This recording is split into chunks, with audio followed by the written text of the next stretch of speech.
Um,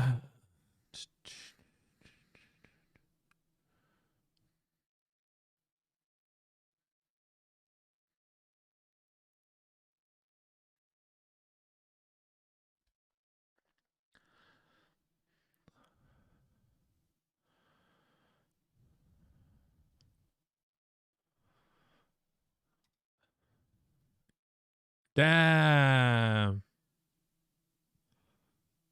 dude. Wait, you can't see. Sorry.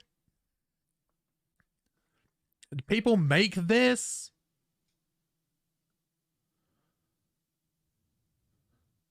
Buffered and reset. Yeah, it's dropping tons of frames. I don't know why.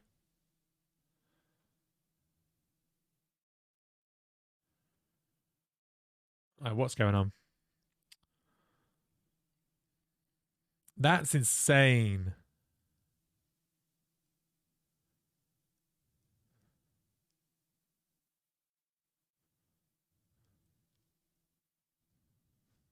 Holy moly.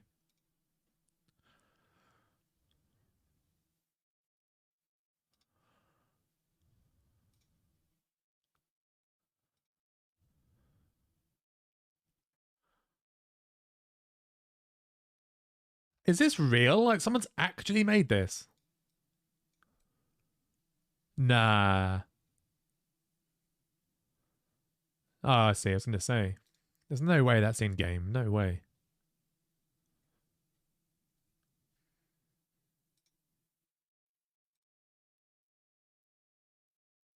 Damn. I don't know what to play really. Hmm.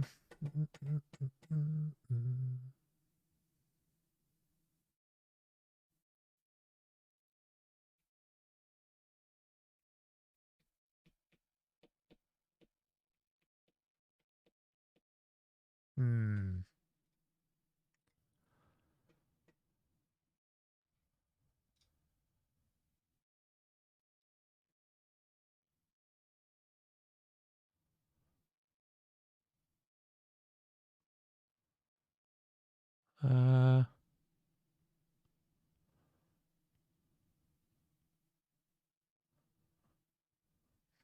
Pac-Man. Does Pac-Man still exist? Does it actually? Nah, surely not. Surely not. Pac-Man? God, I can't see my keyboard. Where the fuck? Pac-Man Museum. What? Oh man. It's like 3D now. Damn. Pac-Man Championship Edition.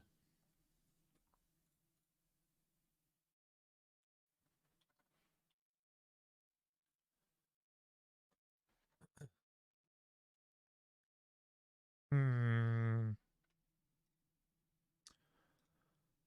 Bow, bow, bow, bow. Yeah, this is what I got. I mean, it's.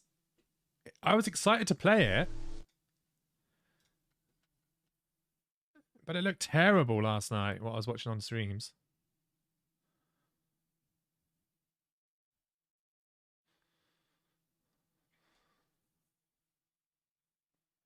So I don't know.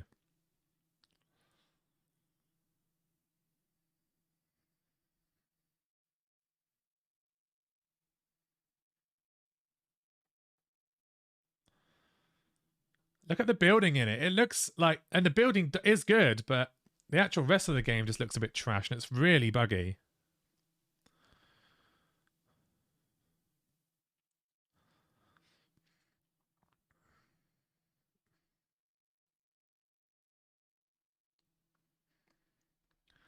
The Colonel. Still not played that, have I? Still not played it. Maybe I should.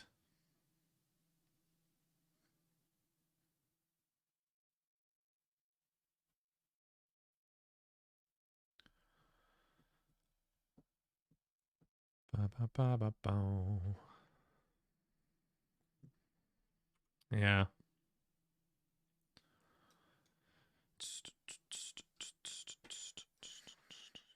What's it called?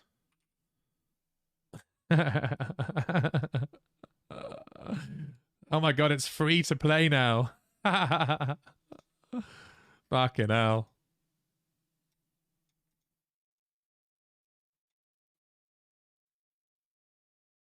One friend wants this game. Oh, hell. How do I get it?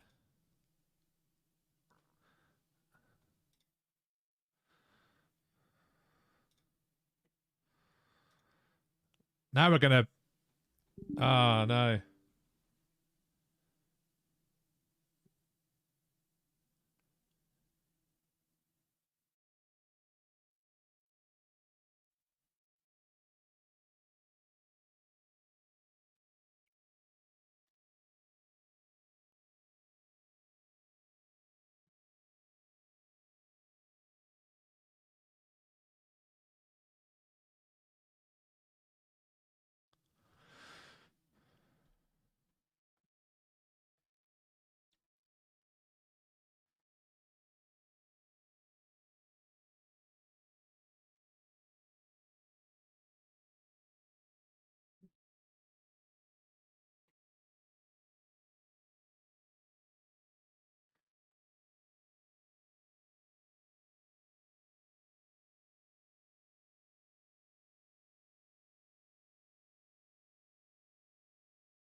You played the original Forest? Yeah, I never did. I never tried it.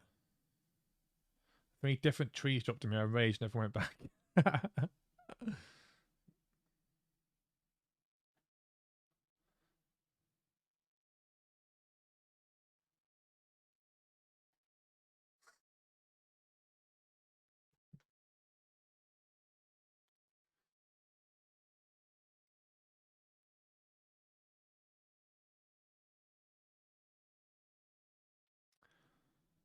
I know it's dropping tons of frames. Just waiting for something to download.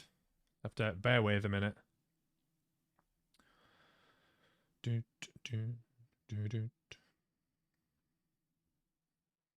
need to get some sort of new sub badge for you guys that are like 2 years plus.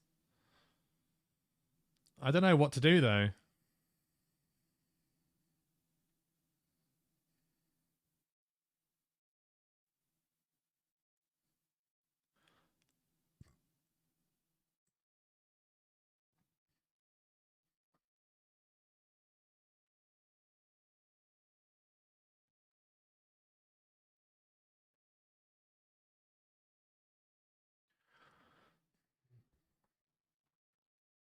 I like this tune. I don't mind Meghan Trainor actually. She's pretty good. Don't mind it. Ugh.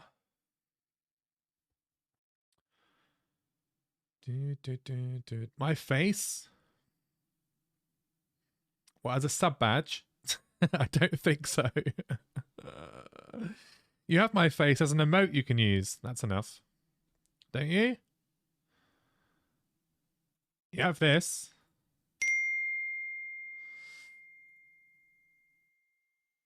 This one. I mean, what could you want?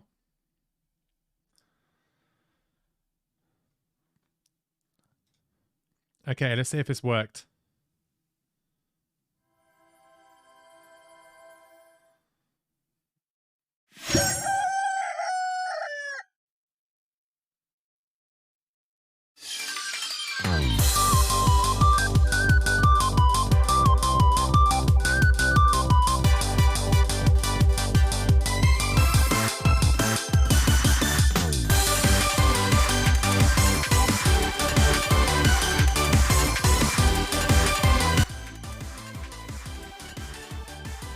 Can you hear that?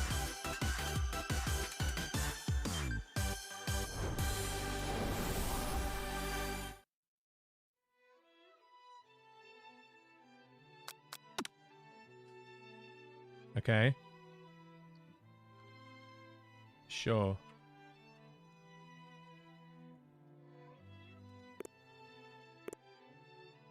How do I go back? Oh, the big back button. Enter your name. Damn. Sure.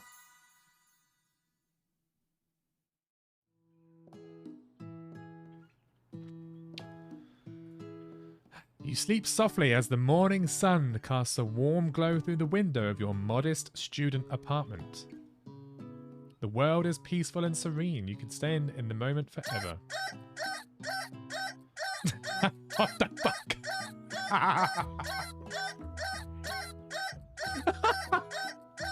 What's that? What's that robot chicken? Dude! You can wake up now, now. Your first day of culinary school. There's no time to sleep in. Smack that clock. Throw the clock out the window and stay in bed forever. Now let's wake up. Jesus. Lying in bed, you stare at the ceiling, thinking about everything that awaits you at the prestigious University of Cooking School Academy for Learning. Your mind begins to wander. Who will be there? What will you cook? What should you wear? Time begins to fly by and you find your imagination getting away from you. You'll need to take this seriously. Yep. Jewelry boxes of KFC to go. Dude, look at the picture on the wall. That chicken looks evil as shit. I'd better make sure to arrive prepared. You bust through your morning checklist. Teeth brushed, hair combed, pits deodorized. Nothing can stop you now. You confidently grab a biscuit, strut out the door, and head off to class. Just what you needed to get your blood flowing. Standing in the quad, you gaze upon the magnificent University of Cooking School Academy for Learning. What does that stand for? UCSAL? Nothing. Okay, just checking. Here comes your lifelong best friend forever, Miriam. And she is the most adorable, awkward person you've ever met, and you absolutely love her for it. Good morning, Ben. Are you excited for the first day of the rest of our lives? Actually, because I sure am. Excited, a little nervous. Okay, a lot nervous. This morning I made breakfast for myself, but, well, when I ate it, I couldn't taste any love in the food. What if I'm no good? What if I fail? Classic Miriam. Raised by MasterChef parents, she's always held herself to a very high standard. Wait, I need to change my, what's this called? Colonel Sanders.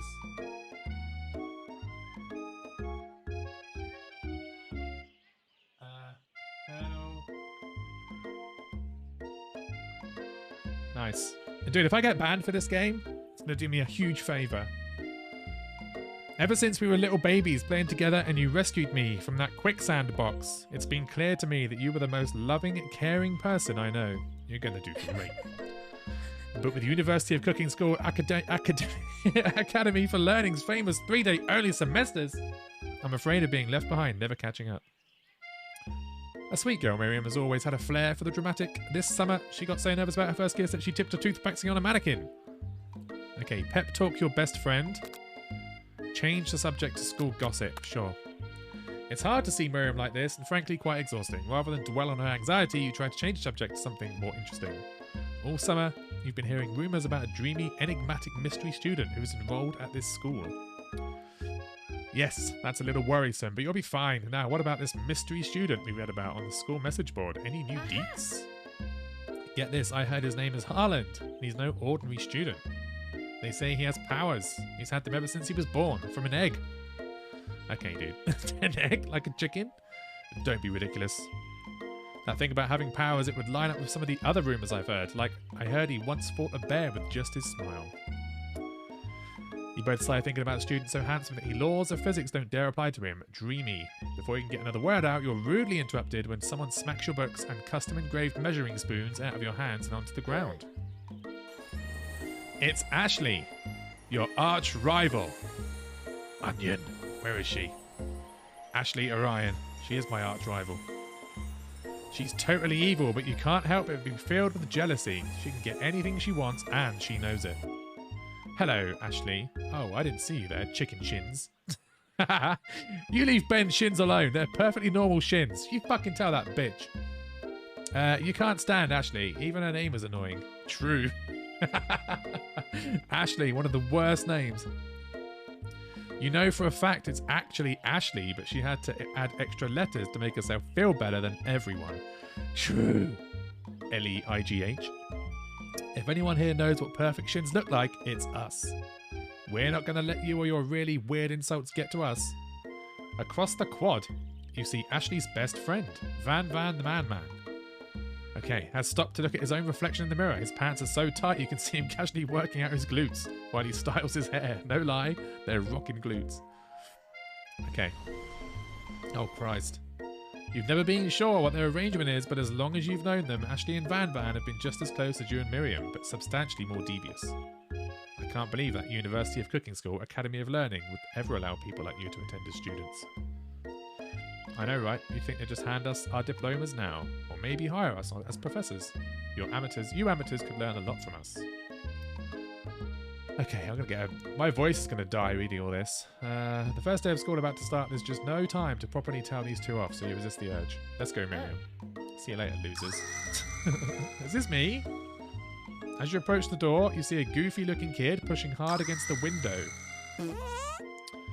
Pop. Oopsie, I think it's broken. You reach forward and easily pull the door open. That should do the trick. I love you. I think you mean thank you. My name is Pop. I was named after my Pop. He's old. Could someone like this also be a student at school? He must be one heck of a chef. Also, his name tag clearly says Bob, but I guess he's reading it upside down. Fuck. Hi Pop, I'm Ben. So, are you going to make me hold this door all day? Nope. Okay. Is it just me or is he kind of cute? I think it's just you. Okay. You stand at the edge of the room, unsure where to sit. Other students wander in and keep themselves busy chit-chatting. A scruffy-looking pooch takes his place at a podium at the front of class. Adorable. Sprinkles! Okay. Who is this unreasonably cute pup, and why is he in our culinary class? You must be Sprinkles, head instructor and CEO of UCS AL. Please call me Professor Dog. I may be cute and little and fluffy, but I still demand respect. What? A cute dog as our professor? This is the best school ever. I guess only a dog's nose is capable of picking up all those nuances of fine dining. Out of nowhere, wind begins to rush around you as a swirl of cherry blossom petals fill the air inside the classroom. Nice. And then he walks in. Oh my god.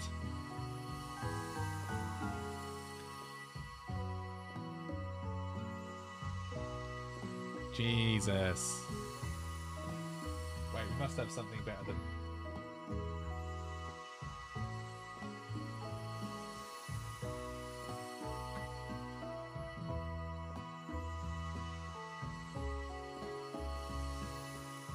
Here we go.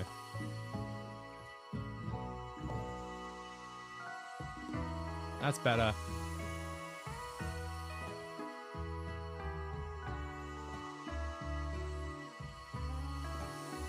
Classic. Monoplay.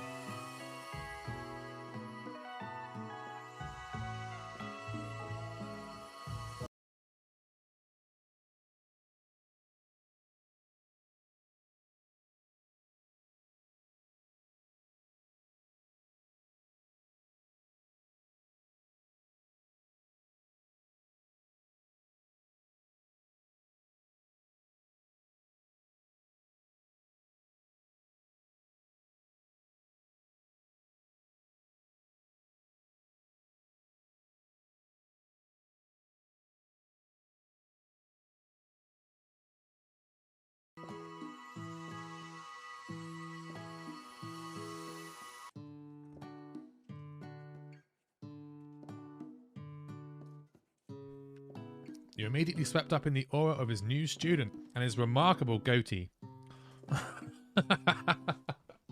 Who knew anyone could be so handsome? Time stands still. It's him.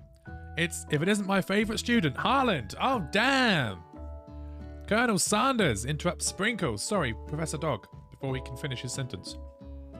Please, call me Colonel. Colonel Sanders. The fuck? A hushed murmur rolls through the classroom as Colonel Sanders walks down the aisle of desks. Suddenly, the room is sweltering. Yes, this is my game of the year. Sweat begins to bead across your brow.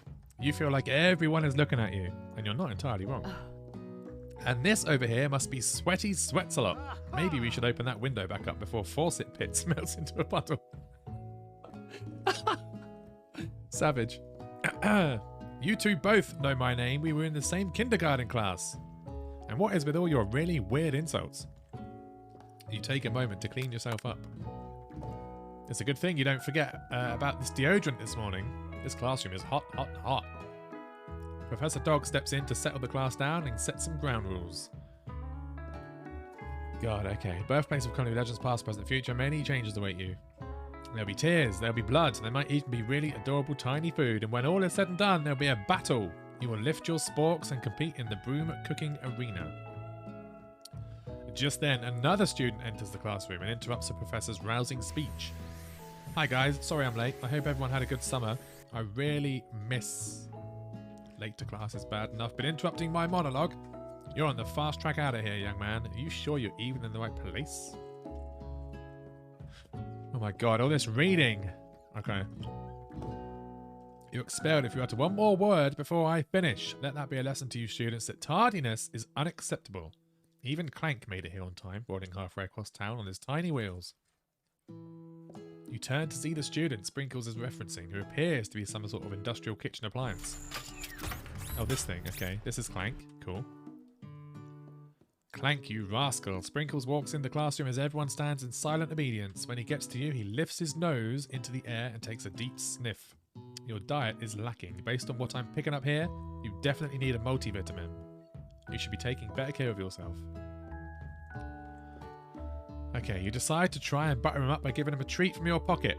What kind? A beef treat, a rubber ball, or a chicken snack? Chaps, this is your time to shine. What are we saying?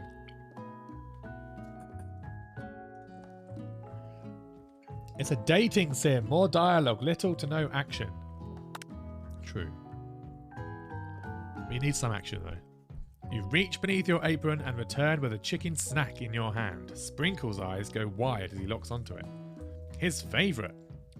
Well, well, well. I think there might be some competition for new star student. The furry professor immediately devours the snack, leaving your hand slick with a coating of warm doggy drool. You see the other students eyeing you jealously, but pay no mind to them. If they wanted to succeed in life, they should have learned the importance of carrying a range of dog treat flavours on them at all times. Settle down, young chefs. Take your seats and prepare to have your minds open to the amazing possibilities of culinary creation. As everyone rushes to claim their favourite seat, you're left standing at the front of the room. Only two options remain. Next to Miriam, it seems that no one has claimed this seat next to me if you're interested, or next to Harland. What are we saying? Colonel Sanders or Miriam?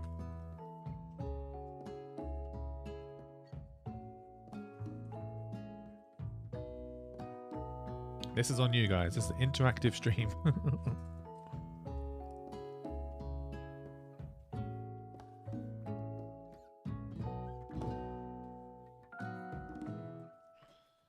Best friend, don't look needy. True. Okay, you move to take your seat by Miriam. I'm so glad to have you near me to support me through this class. Of course, you're my best friend. Who else would I sit by?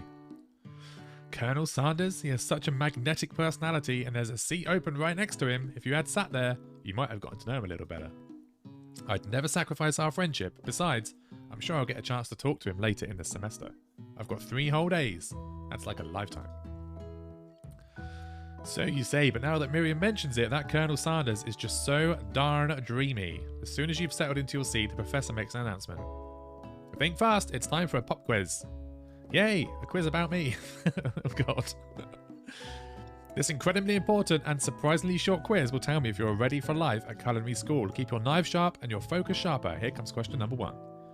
If train A, oh god, it's like being at actual school. If train A is travelling to point B and train B is travelling to point A, how important is it to wash your hands before cooking? Depends. Extremely. Looking at you, Pop. Doesn't matter at all. I mean, extremely, isn't it? Come on. A, B, or C? Bow, bow, bow, bow.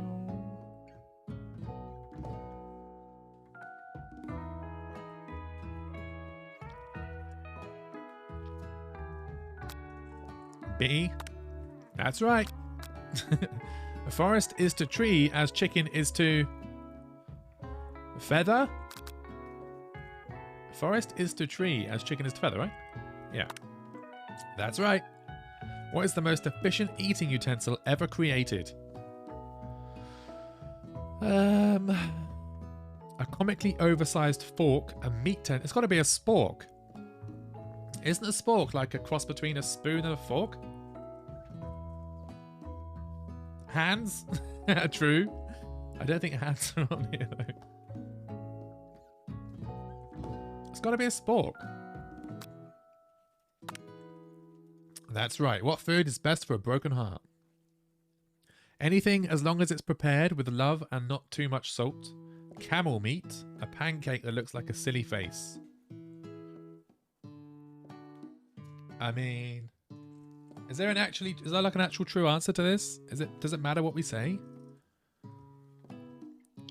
It's got to be the top one, right? Anything as long as it's prepared with love and not too much salt. Camel meat, don't know about that. A pancake that looks like a silly face. It's got to be A. Got to be. That's right. Okay, is Sprinkles a good boy? He's a talking dog that teaches at culinary school. He's the best boy. Yeah, that's right. Your total score is 5 of 5. Nice. Be honest, did you cheat? You look up to see that Colonel Sanders has been watching you tally your score. He's impressed. I know we just met, but I have to confess, I think you have a beautiful brain. Hot diggity, Ben. You just scored some major Colonel Sanders points with that performance. May I have your attention, students? I have an important announcement to make. Time for lunch. You know about the UK? If you get KFC takeaway, they give sporks. I'm not sure I've ever had the need for a spork with KFC takeaway. What do you use it for? Oh, like beans or something? Coleslaw? Huh. I don't think I've ever had one. The cafeteria is as nice as any restaurant you've ever eaten at. It makes sense that a school dedicated to cooking would also be serious about eating. A delicious fragrance wafts through the room and tickles the end of your nose. Your mouth waters. Do you smell that? That must be our lunch. It smells crazy good. Everyone, can I have your attention? Is it about lunch? No, I just wanted to apologize for my tardiness. Okay. Howdy, folks. I'd like to make an announcement. It's about lunch. Everyone cheers. Shut up! This student's annoying. Lunch, lunch, lunch, she said shush. In honor of the new semester, I have prepared something special to share with everyone for lunch. That must be the smell I smelled. Indeed, that smell. You hold your breath, waiting to see what food this mysterious student has created. You've heard that he's very talented, but whether the rumor's true. It's this. Colonel Sanders lifts a large bucket above his head. Its contents glimmer in the light. Piled high are huge pieces of chicken, breaded and fried to a crispy golden finish. The aroma envelops you, and you begin to feel warm and safe. Okay, okay, dude. Colonel Sanders has filled a bucket with chicken. What a novel concept. Your stomach begins to rumble as if to say, stop thinking and start eating. For years, I've been developing a secret recipe for the perfect fried chicken. By my calculation, nothing less than 11 herbs and spices are required to achieve the perfect balance of flavors. You look around and notice that every other student has a pen and paper and is scribbling notes as fast as they can. But that's all I'll say about that. What, you think we want your stupid secret recipe, dude? Pwah. Nah, my dude, nah. I'm just drafting a last will and testament in case one of those ingredients is poison. Got him. Dude. Now I want fried chicken. Yes, the game is doing its job. That is clearly the only purpose to this game. He looks around nervously to see if anyone else is laughing at his sick burn. You wait to see what Zinger Ashley has prepared to follow up, but she suddenly takes a different approach. Yeah, and I was just like writing in my diary, Dear diary, today I smelled something beautiful. I knew at that moment that only the hands of a true gentleman could fry chicken so tender. You see her body language change from bitter and evil to sweet and innocent as she slides closer to Colonel Sanders. She realizes that he is destined for greatness and fame with cooking skills like this. She wants him all to herself. Well, Van the Man, if you don't want any, I'll take his. Hold on, I guess I'll try it. He takes one bite and his eyes grow wide. He starts contorting his face as he tries to hold in his pure exhilaration and act unimpressed. Easy now, there's enough for everyone. Please, my fellow classmates, dig in. You take one piece of the fried chicken out of his bucket and sink your teeth into it. It's amazing. Tasting Colonel Sanders' food transport you to another dimension. Oh God. Alone with your taste buds, gripping a drumstick in your hand, you float weightlessly. Right, guys, you choose. I'm going to go and get a coffee.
Right, what were the choices? Focus your mind and meditate on this moment. Try and identify every flavor.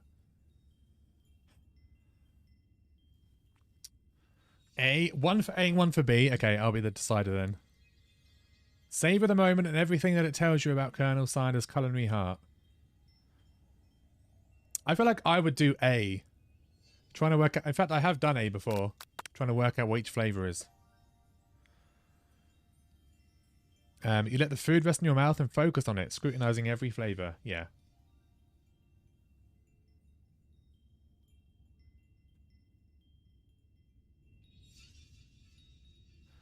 Okay, salt, maybe. Pepper, too obvious. Or loads of salt in KFC for sure.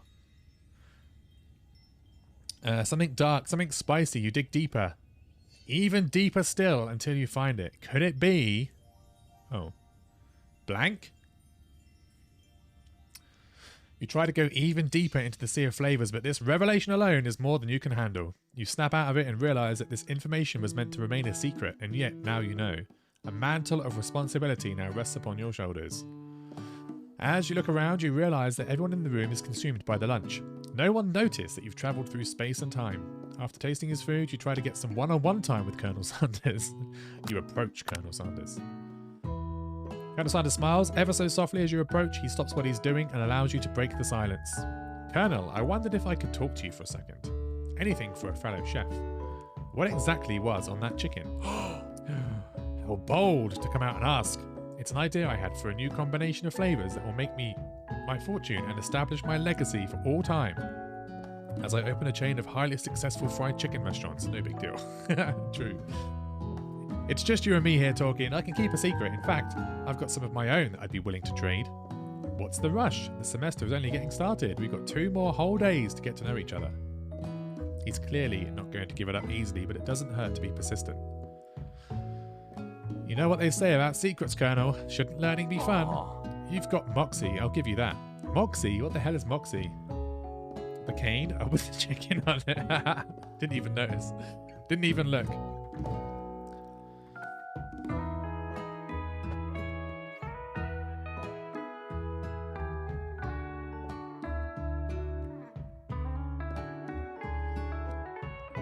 Colonel Sanders looks both ways to make sure you're truly alone and then leans in. You can feel his warm breath as he whispers. Just one ingredient, but you can't tell. I use more blank. It's something my great-grandmother taught me. Wow, you'd never have guessed that. In fact, you're not even sure where you'd get some if you searched. And blank definitely isn't the flavour you tasted before. So now you're 2 ingredients closer to knowing the full recipe, but you don't tell Colonel Sanders that. While you're wrapped up in that huge revelation, you notice that Colonel Sanders has disappeared. While everyone else is still in the cafeteria, you decide to look for him. You find Colonel Sanders outside, standing in the quad. Why's it got so loud?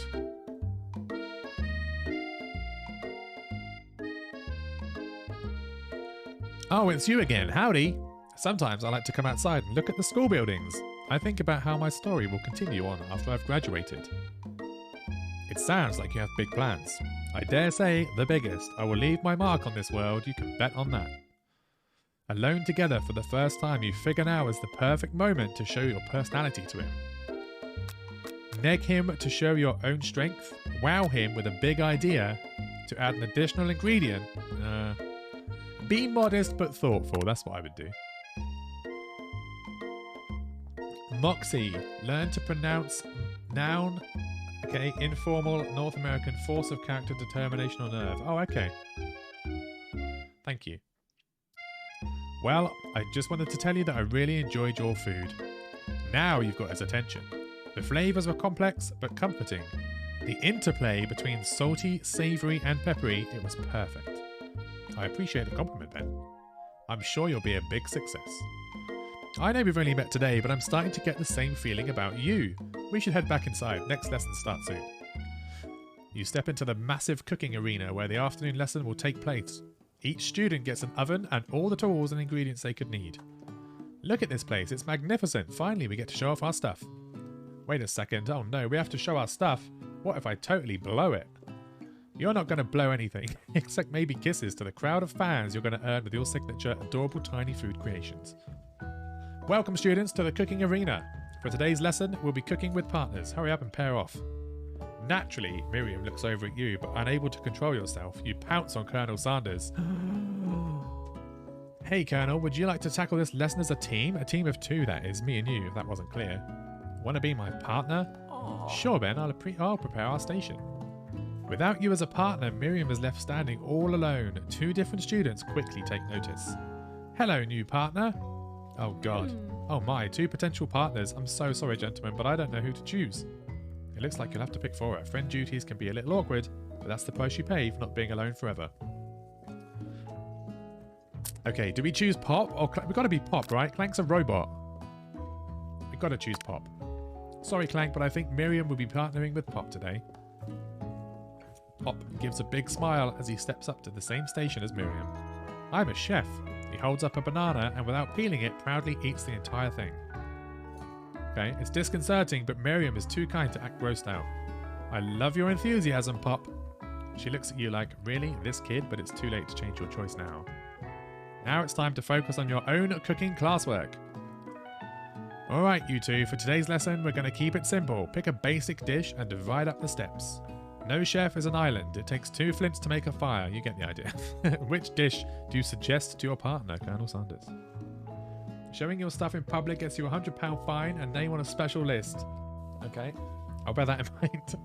Steak tartare seems easy enough. It's fancy and you don't even need to cook it. Using octopus will blow Colonel Sanders' mind. Your grandmother's mashed potatoes and gravy. Oh man, I don't know. Octopus? I would never eat octopus though. Mash and gravy, I would eat that. Steak tartare seems easy enough. It's fancy and you don't even need to cook it. Steak tartare. I think just mash and gravy, right? Can you get mash and gravy at KFC? He's going to love that.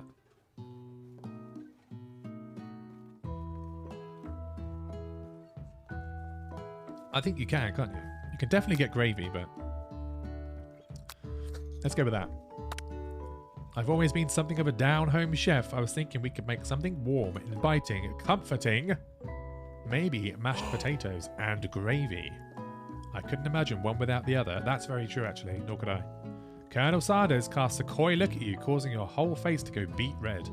Embarrassed, you quickly turn away. I'll go get the potatoes. No, please, let me. Picking perfect produce is a passion of mine. Get mashed gravy, that's what the spork is for. Oh! I see. Makes sense now. Looks like things are getting pretty fresh around here. Does someone have a crush on Colonel Sanders? We're just cooking partners. Mind your own business. Sanders' heart is my business, and you'd better keep your fingers off my man. Did someone call for me? No. Geez, Van Van. While I'm over here crushing Ben's dreams, you're supposed to be taking care of our classwork. That was the deal, remember? Colonel Sanders returns, arms full of peeled potatoes. He tosses them into boiling water and turns his attention to you and your old friends. Oh, howdy there, Ashley, Van Van. Are we working in a quartet instead of a duet now?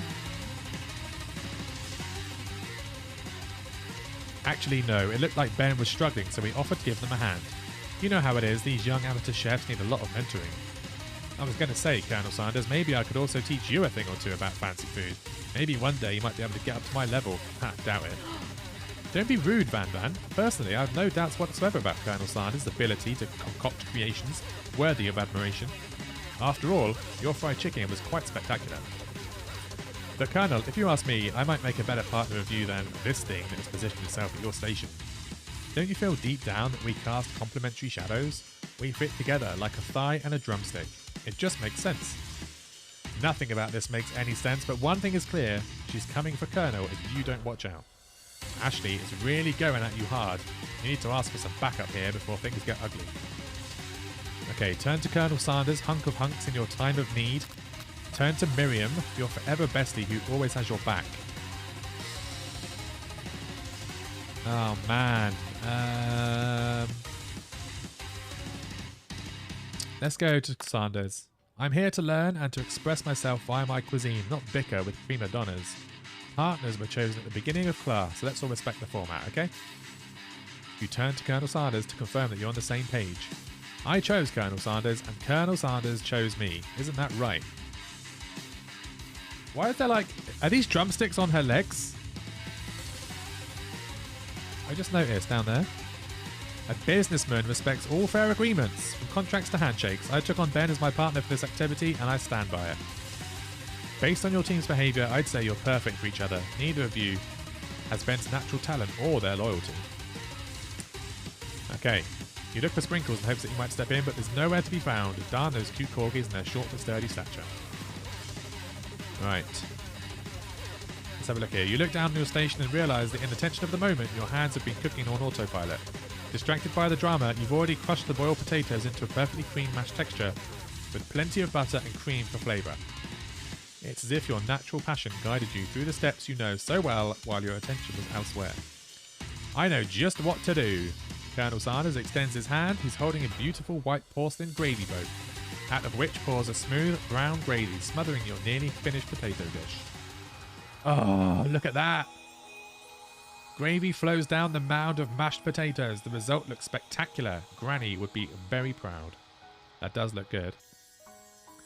Colonel Sanders, that creepy wink, holds a spork out to you. You reach out and grab hold of it, but he doesn't immediately let go. The two of you stand holding the same spork, and for that small moment, all of the madness and pressure in this crazy world stops. Your eyes lock. The moment is electric. Time stands still. If you love something, set it free. Together, you dig the utensil into the mashed potato and lift a heaping sporkful up. when you see Ashley with a sinister look. You know she's plotting against you to be with Colonel Sanders. And then, filled with rage and without thinking, you fling the sporkful of mashed potatoes right into Ashley's stupid, beautiful face. Van Van, do something, do something! Scooping up a fingerful, Van Van tastes the dripping mashed potato and gravy and realizes it's delicious. Horrified by this revelation, he slinks away. Will he ever be able to cook something with so much love and integrity? Hold on right there, Ben. We do not waste food in the broom cooking arena. Colonel Sanders, I expect better from you. If you throw one more spoonful, you both better be prepared to eat it from wherever it lands. Can I has potatoes face? Van Van rushes back over, a covered dish in his hand. Mashed potatoes with gravy, pathetic. In just a few minutes I've prepared a full meal. Gaze upon my specialty. Braised tentacle of octopus in my silky saltwater sauce. Plated on a battle axe blade, forged by my supreme chef ancestors. What the fuck? Okay, dude. You've ignored me for too long. That ends now. It's I who will have first bite, and you will all look on with envy. The interrupting student rushes at Van Van and swipes a bite of his signature dish right off the plate. Something about this dish doesn't strike my nose quite right. I think the octopus was rushed and may have turned in the process. The results could be toxic. Too late. It's been eaten. I think I left something in the oven. I don't feel so. It killed him. Everyone step back. Don't take another bite. When you look back at the plate, the rest of it's gone. You notice the tip of the tentacle being slurped up in Pop's mouth. Pop winces in pain for just a moment, then it's almost immediately back to his oblivious self. Oopsie. Tastes like poison. The entire class has gathered to watch Pop's final moments. Shock has frozen the whole crowd. They are as motionless as statues. The class bell rings, disrupting the moment and snapping everyone back to reality.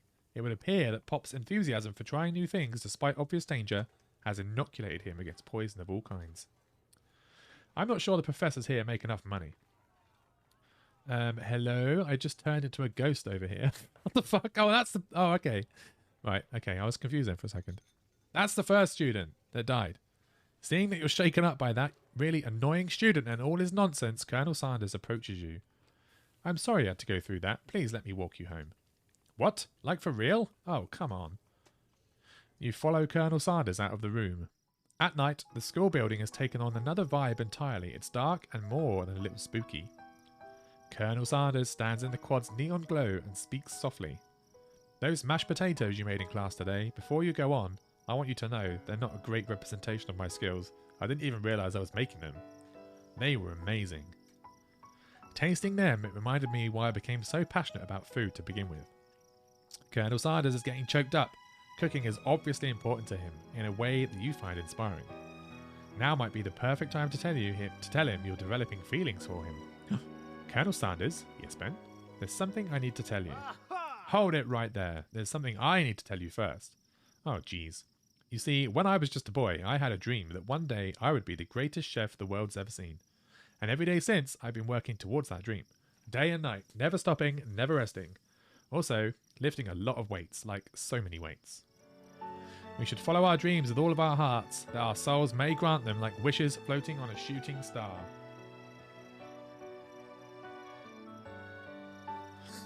Hey, no, you shut up. I'm the one here to say inspirational stuff and be the star of the story.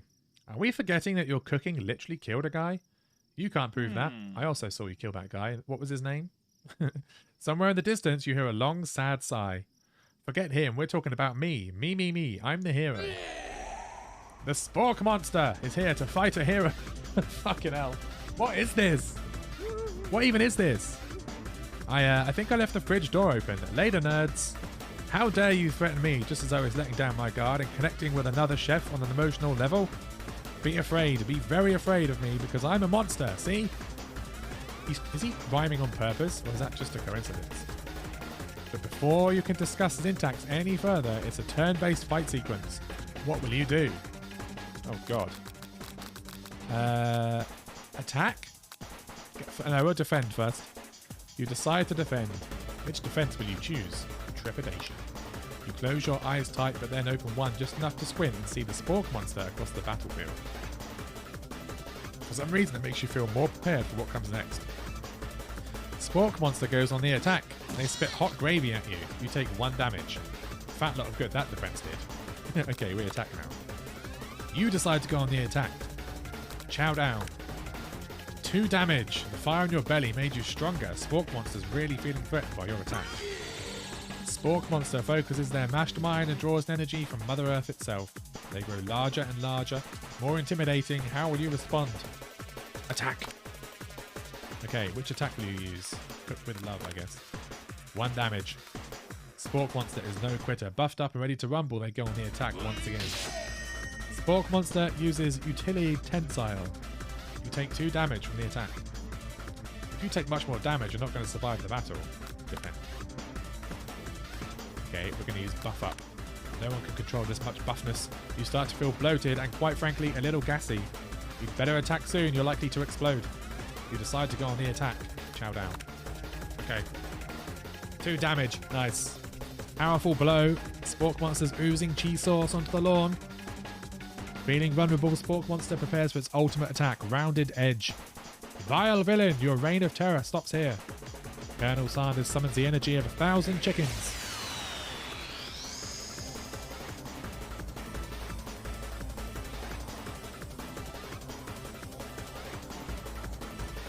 Dude, what the hell is this? Hot Pie Power Pinch. It does 10 damage. Spork Monster is defeated. You saved me. An injured Spork Monster spews steam into the night. Forget mercy. Finish him.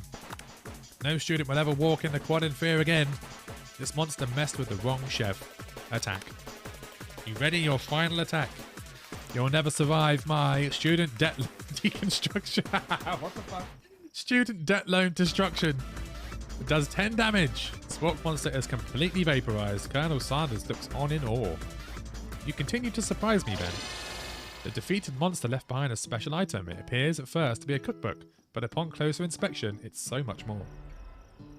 Are you guys still with me? Am I just talking to myself here? Have you given up?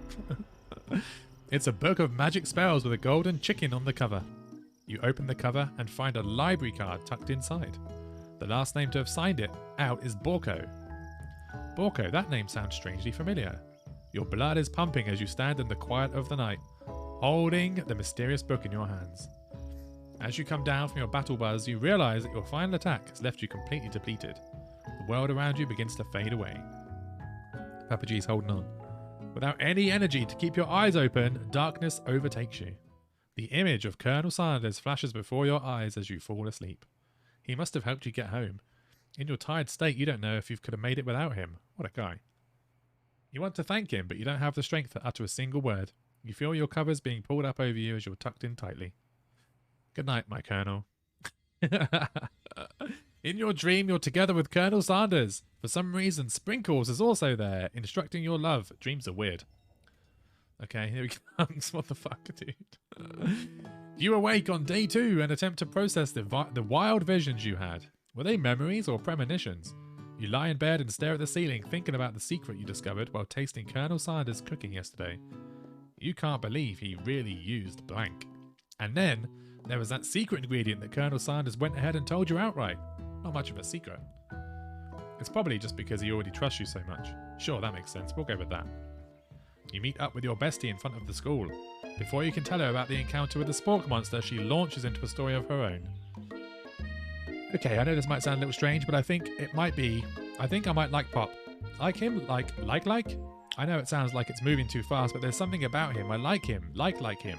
We got to talking after class, and he's actually a totally sweet guy. Not only that, but he's really smart. He told me all kinds of stories about Colonel Sanders. Did you know that Colonel Sanders enlisted in the army when he was only 3?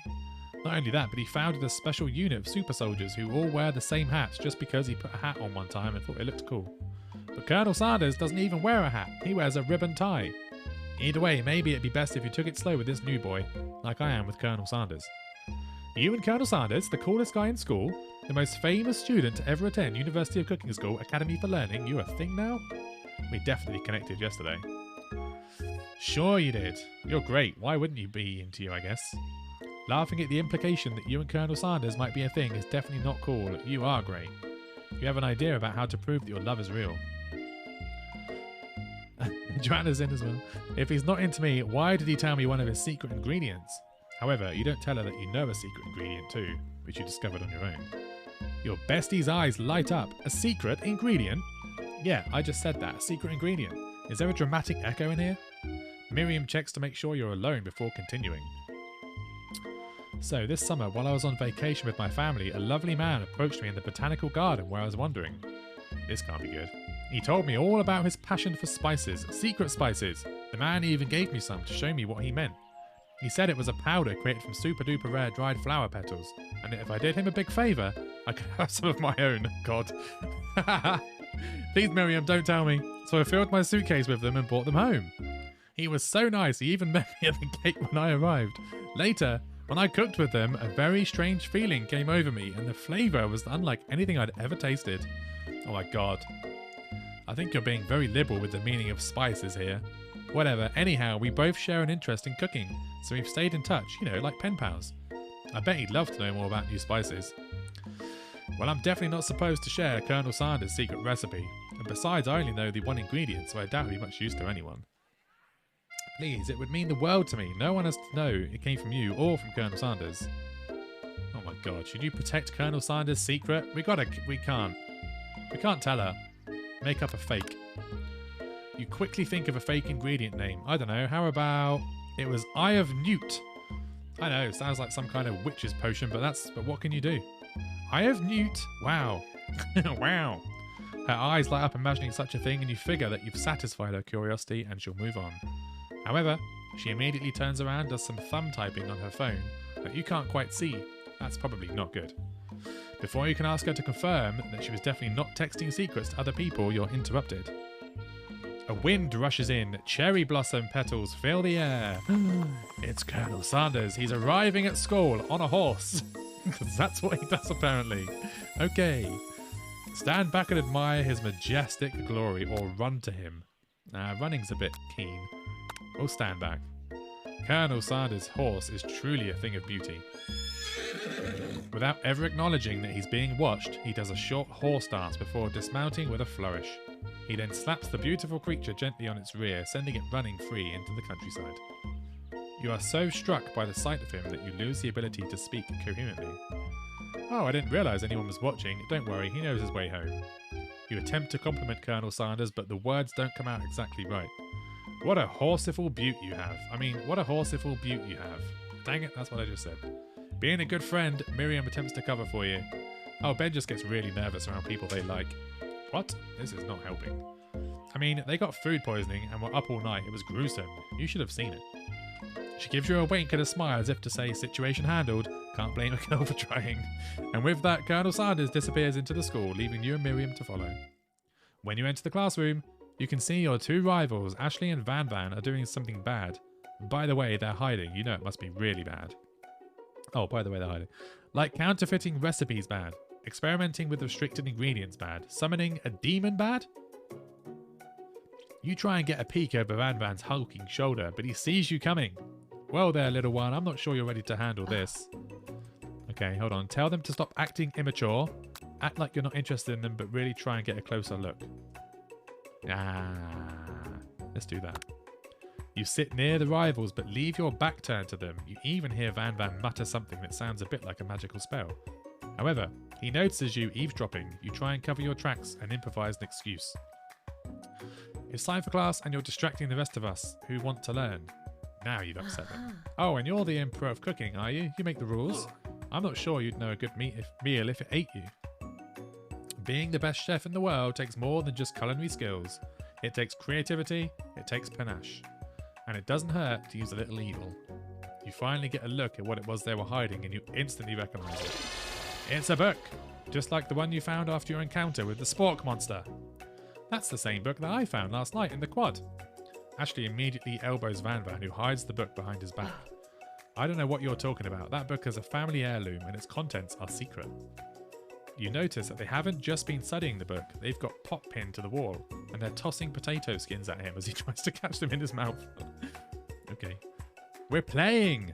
Before you can dig in any further, you're interrupted by the arrival of more students. It's almost time for class.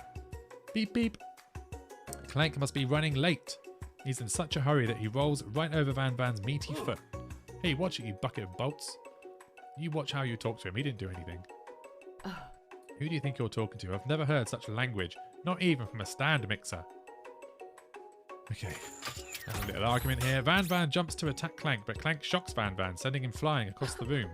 Protect me, Colonel Sanders. These crazed men are about to come to blows. I think it must be over me, but I'm not interested in either of them. Ashley's tone has completely changed in an instant. She bats her eyelashes at Colonel Sanders. Surely he must know this is a ruse, right? Gentlemen, get a hold of yourself. Save it for the arena at least, or don't. Honestly, what do I care? I've got lofty career aspirations to focus on. Maybe I can help you with your business plan. Just then, Sprinkles arrives to signal the true start of the class day. He's panting, which doesn't seem that abnormal. He's a professor, but he's also a dog. Students, please take your seats. I apologise for my late arrival. I spent the morning chasing a car all around town, and my tiny legs are very, very tired. But I'm here now, and I hope you're ready to learn. Rub his furry dog belly, he loves it. After he catches his breath, Sprinkles regains control of the classroom. Without further ado, we'll review the global history of my favourite fowl, the chicken. You want to pay attention to the lesson, truly you do. Which is why, in 1776, at the signing of the Declaration of Independence, it was a chicken who first signed their name. But you can't help but daydream about Colonel Sanders, and you miss most of the important parts. When you come to, Sprinkles is holding a tray of food in front of you. Well, Ben, naturally this appears to you to be a sample platter. Which item do you want to sample? Oh my god. A dog biscuit, a shimmering pepper. A brightly coloured pepper stands out from the other items. It sparkles in a most eye-catching way. So naturally, you reach out, grab it, and eat it right away. However, your body is not prepared for the heat. The peppers triggered an intense spice hallucination. It feels like forever as you trip through the universe. Okay, this guy again. I'm here to give you an important message. You must avenge my death and fulfill your destiny. All you must do is... I was saying, to fulfill your destiny, all you must do is... Okay, we're just coughing up the pepper. It's fine, I'll work through. Okay, yeah. The prophecy, yeah. You feel yourself begin to regain consciousness. You come to and find everyone staring at you. That pepper was the last of its kind on Earth, and now it's gone forever. You think to yourself, geez, I should pay better attention. We all make mistakes. I'm sure he'll forgive you someday. Come on, it's time for lunch. Before anyone can relax, the cafeteria lights dim, and your rivals enter to make a dramatic announcement. Today's lunch will be prepared via a timed competitive cook-off. Okay, the level of theatrics with these two is off the charts. Demand they stop wasting everyone's time. Step up and tell them you're on. A bit of lunchtime competition, eh? Count me in. If I have to wipe the tables with you fools before I set my lunch down on it, then so be it. The first person to sign the Declaration of Independence was John Hancock. I would not have known that. Okay. John Hancock. Okay, got it. I'm not the fool. You're the fool. Good one, Van Van. I like your gumption, Ben. I'll be watching your performance. Just as things reach a boiling point, Sprinkles steps in. Surely he'll put a stop to this madness. Now, students, please settle down. This is a lunchroom, not a sportsing court. Finally, a little sense. You breathe a sigh of relief. At least, not until we turn on the timer. Hey, then a huge light blasts you in the face, flashing the words, timer ready. I see it. That's what I'm talking about. I stand corrected. God, my throat. 10 points for the chicken joke. That was a goodie. If you know what they're saying, yeah. The hard way builds solidly a foundation of confidence that cannot be swept away. And that's an original quote by me, in case anyone was wondering. I hope its message lifts you to victory. Like a diamond, I was formed under pressure, and now is my chance to shine. I will defeat you myself. You had his chicken, and you made mashed potatoes and gravy on day one, and you're feeling like you can really impress him again here. It's time to boil some water for the potatoes. Think fast. If the timer runs down, you'll be forced to pick randomly. What temperature does water boil at? That's right. That was quick. How But how would you have even gotten into the school without knowing that? Winner gets to rub my furry belly. Let that enticing offer motivate you. You're going to need to season this chicken before you cook it. You don't know Colonel Sanders' recipe exactly, but you have an idea. How many herbs and spices? 11. That's right, you might not know all of the ingredients, but at least you're headed in the right direction. Now that you've got some basic steps going, it's time to elevate your craft. What state of mind offers the most flavour? Oh fuck, I don't know, gratitude. That was a guess. That's right, you must never take this opportunity for granted if you hope to succeed. Your classmates are rooting for you, but Ashley is simply stronger and faster than you. You'd better pick up the pace if you want to survive.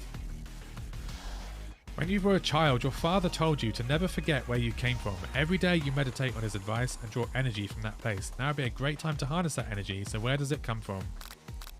The shoulder of Orion. That's wrong. Damn. Oh god. Next question.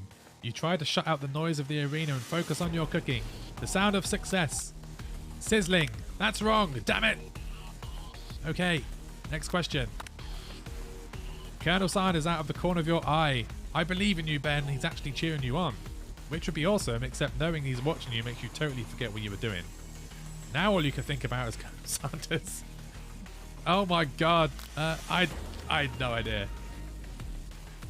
I didn't even read the question. You are stranded on a desert island with only one dessert cookbook. Which do you take? What a hunk! I know, right? Oh my god, you know what? Shouldn't you be focused on the challenge? You're falling behind. Here. I didn't even read what it says. I'm just clicking. What does that have to do with crafting spectacular fried chicken and delicate baked biscuits? You're really struggling to keep up. At the next station over, Ashley has already begun plating elements of her dish. It's colourful and complex. To make up time, you toss your biscuit dough into a stand mixer. As you do, the crowd gasps. I know you love nothing more than seeing a fellow appliance utilised in the kitchen battle, but sometimes that means sacrificing the personal touch. You might not have any hands, but Ben does, and a good chef needs to be touching the dough to know when it's properly mixed.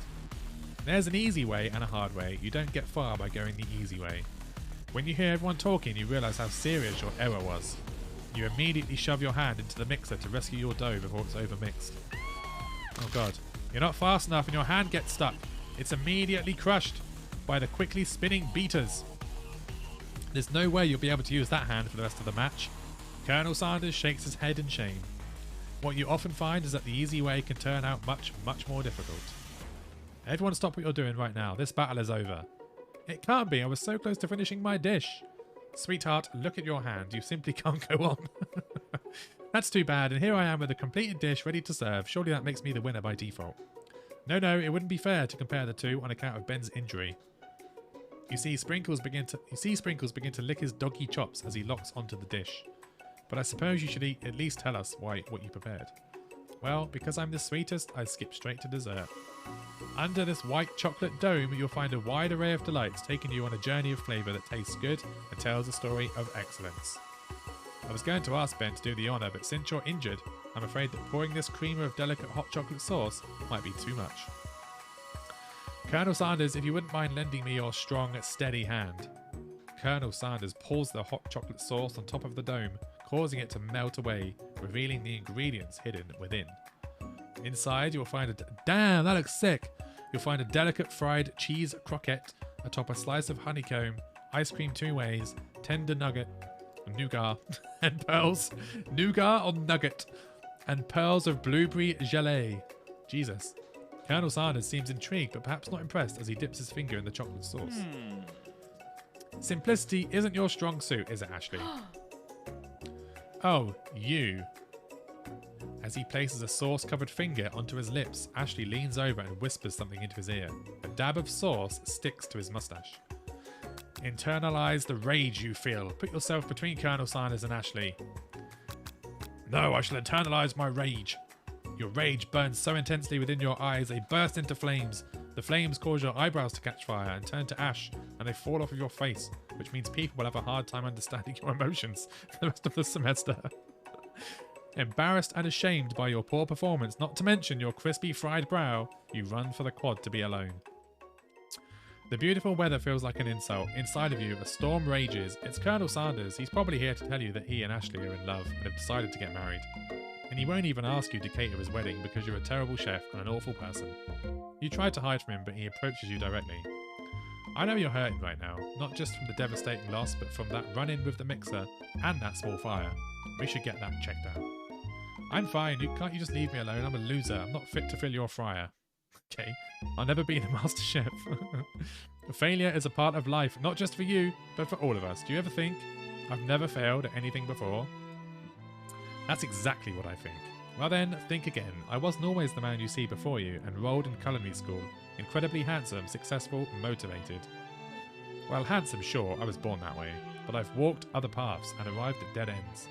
I was passionate about life, but I failed as an obstetrician. I was passionate about justice, but I failed as a lawyer. I was passionate about livestock, but I even failed as a mule handler. That one was especially humiliating. Mules can be so cruel. I lost my business partner to a gunfight. People see my delicate ribbon tie and my well-kept beard and assume that I've got it all together, which is true now, but it hasn't always been. Sounds like this guy could really use a hug. I resolved then that I was going to amount to something. No amount of hours, labour or money would deter me from giving it the best I had to give. As Colonel Sanders changes focus, you can see something ignite inside of him, a burning passion. One has to remember that every failure can be a stepping stone to something better. My new dream is pure, it's honest, it's something that a humble man in a crisp white suit can be proud of. I will create a new chain of chicken restaurants that will bring joy to the entire world and make up for my past misdeeds. Just as your moment grows intimate, you're interrupted by a threatening, shadowy presence. It's the Spork Monster! Oh no, he's back. Gorko, the Spork Monster's here to fight a hero. Is anyone else feeling a bit of deja vu? I'm sorry, Gorko, but I could have sworn we already battled you last night. That was Borko, my twin, and I, Gorko, am here to avenge him. Are you stronger than Borko? Well, we're twins, so no, not really. We're pretty much exactly equal in every way. Why'd you ask? Colonel Sanders smirks. He's already on the same page as you. It's just that we beat Borko pretty easily, so I don't think we have much of a chance. Not to mention, I feel really guilty about that. If I could take it back, I would. I think what Ben is saying is, can't we just be friends? Life's too short for making enemies. I suppose so. We really don't need to fight. It's just that I've got these pointy teeth and claws. All the better for enjoying tasty foods. Surely you like to eat, don't we all? Of course I do. Inspiration strikes and you come up with a quick idea. Chomp on this. Okay. You toss a biscuit into Gorko's open mouth and he devours it with one gulp.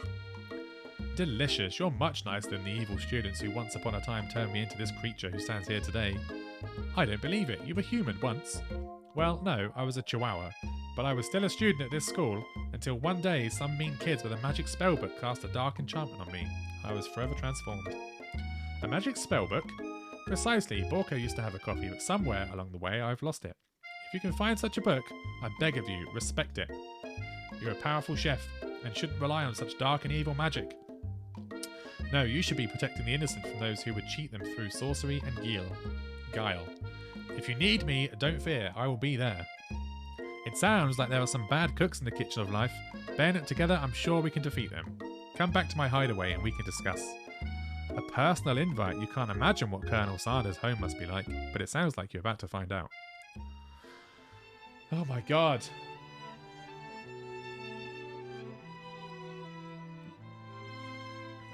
This is quite the story. Stepping inside Sanders' home, surrounded by his things, you start to feel a special bond with him. It looks like you live such an exciting life, Colonel Sanders. Every day can be an adventure if you approach it with the right attitude. Long ago, I made the decision to never stop searching, never stop working, never stop imagining. Have you been working on any new recipes of your own lately? I'm always excited to talk about food with other ambitious chefs. I can't even speak. Well, there is something. It's just a side dish that I've been tinkering with, trying to find the right balance of flavours and textures. I'm not sure if I've nailed it yet, but I'm close. Colonel Sanders' eyes perk up as he starts to wonder what dish you might be describing.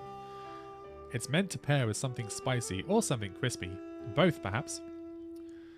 Okay, now you've got him right where you want him. Should you reveal your new creation? Reveal it. You decide that you're as ready as you'll ever be to share your original cooking with Colonel Sanders. Before you can talk yourself out of it, you decide to dive in head first. You reach into your lunch bag for a special dish you've been keeping on ice all day. I present to you my original coleslaw. Oh god. The shredded cabbage dish glistens in the light of Colonel Sanders' Lux hideaway. Magnificent! Together, you chow down on the creamy slaw until just a spoonful remains in the bowl. Do you mind if I hold on to the last bite? I'd like to have it around so that I can admire its taste later and think back on this moment. You could offer to make him more, but he seems like a very sentimental kind of guy. Sure, why not? Please make yourself comfortable. I'll be back in just a moment. You realise that now would be the perfect time to do some snooping. Around the home are various items that you can look closer at. Each item seems to radiate memories and emotions. Tap on an item to discover more about the Colonel. Okay. This must be where he keeps his secret recipe. Oh, it's a safe? Okay. You think for a moment, what number is important to Colonel Sanders? Then it dawns on you. As soon as you turn the dial to 111111, the safe opens. Inside it, you find a single note. Okay, what does that say? Can chicken be prepared sashimi style? Tap on an item. Okay. Take a close look at a large urn sitting on a nearby pedestal. There's a plaque on it. It's dusty, but when you wipe it off, you can read the inscription. It says, "Here lie the ashes of all my past careers and business failures." Poor guy. Okay. An adorable little baby boy crawls across the floor from the goatee. Oh, God. And mustache combo. You figure this must be the Colonel Sanders himself. That, or maybe it's a drumstick that he seems to be waving like a rattle. Okay, tap on an item. Open the door to Colonel Sanders' closet and find a row of his signature white suits hanging within. You take one off its hanger and try it on. The jacket's a bit big for you, but it's soft and comfortable. You give yourself a deep hug, breathing in his scent. They say that home is where the heart is. Is this what they meant? Before you can look any further, you hear Colonel Sanders returning. He has a new dish that he's been working on, and he wants you to taste it. You try to act casual until he asks you why you're wearing his jacket. Aww. I don't usually loan those out, but I must say it does look good on you. Oh crap, the jacket. Okay, you decide that now is your moment to make a big move. Tell him you're cold. You fess up and tell the truth. Let's go. Can we make our move? You forgot to take it off. Now is your moment and make a big move. You tell him you're cold, or you fess up and tell him the truth.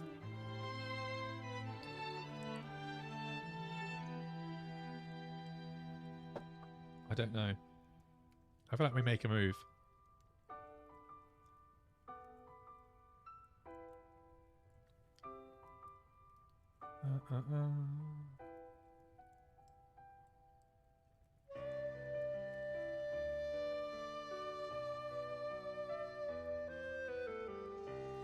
Make your move. Okay. This isn't that kind of game. Damn it! Not that we blame you for trying, but still. Game over. What?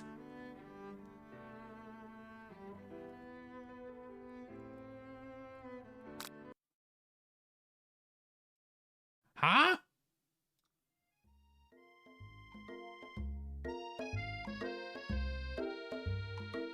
There's a game over?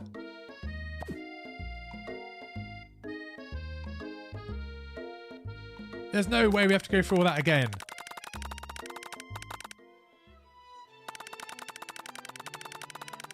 What the fuck?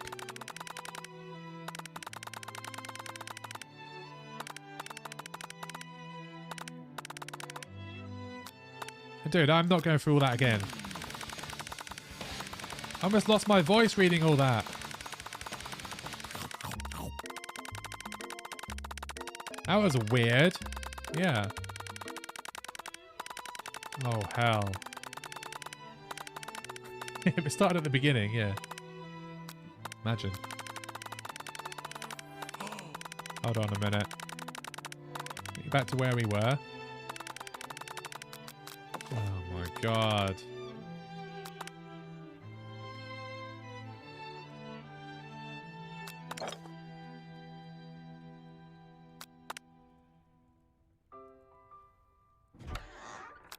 Okay.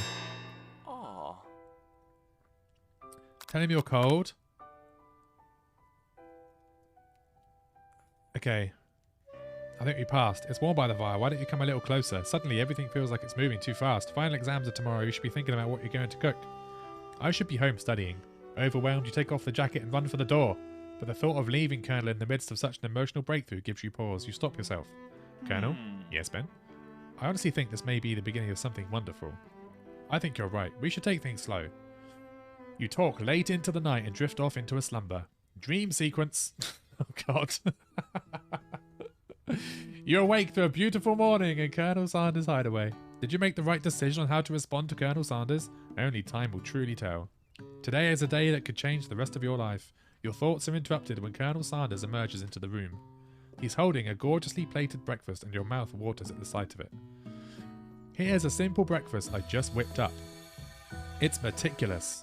You taste Colonel Sanders' food and it takes you on a journey. When you return, he's waiting to ask you an important question. So would you say we're the perfect match? How presumptuous. My cuisine and your taste buds, that is. Ah, we'll flatter him. You know, I think we might make a great team. A single tear begins to pour in the corner of his eye as he gazes out the window. And with the right business partner, I know I can't fail. Business partner? Could he be talking to you? It's all happening so quickly. Overcome with emotion and confused by your feelings, you're on the verge of tears. Unable to speak, the only answer you can find is to run out the door and get home. There's still one more day of school left after all. University of Cooking School Academy for Learning waits for no one. You get home to find something very surprising. Your best friend is there waiting for you. Where have you been? I had one heck of a night. I've been desperate to talk to you about it, but I couldn't find you. I got worried that something had happened to you. It's okay, but now it turns you're fine. Turns out you're fine. I can finally get you up to speed on the saga of Miriam. You will not believe what happened to me after school yesterday. I went on a date. I think I can believe that. Since I'd been partnered up with Pop, he asked me to go out with him. Of course, I told him, you'd better harness those wild horses, young man. I'm not that kind of girl. But he was just interested in spending some one-on-one time together and getting to know me. So I said, yeah, sure. I can get to know the little guy. Long story short, he took me to his favourite shush house, but things quickly spiraled out of control. Did she just say shush house, as if that's a thing people just say? What's that referring to? And now I'm not really sure where we stand. You don't give Miriam time to tell her whole story, however, bottling up the details of your own night is just too much to bear. And I went on a date too, back to Colonel Sanders' house where I spent the night with him. You what? Nothing happened, but the emotional connection wowzers. Miriam tells you to move on from this whole Colonel Sanders obsession and focus on the school. After a short argument, you both agreed to go your separate ways. When you arrive at school, you encounter your rivals in the quad. You can tell them from a distance that they're picking on Pop, though he himself might not quite grasp the fact, because you know he's Pop. What's a swirly? It sounds delicious. Oh, it's great. I'll order you out right away. I'll have my swirly with sprinkles, please. Sprinkles is a dog and a treat. Aww. You can get your swirly dipped too. Dude, what is this? Filth. Why don't you pick on someone your own size? Because I'm literally the biggest person at this school. There is that horse. There is the horse that Colonel Sanders rides to school, but who would dare pick on such a gentle and beautiful creature? You've got some nerve, Ben, suggesting I pick on a defenseless horse. Now you're twisting my words, and I won't have it. You clench your fist, but the injury from yesterday's mixer accident makes you wince with pain. Doesn't look like you can go on cooking like that. Might as well just give up. I'll never give up. Ever.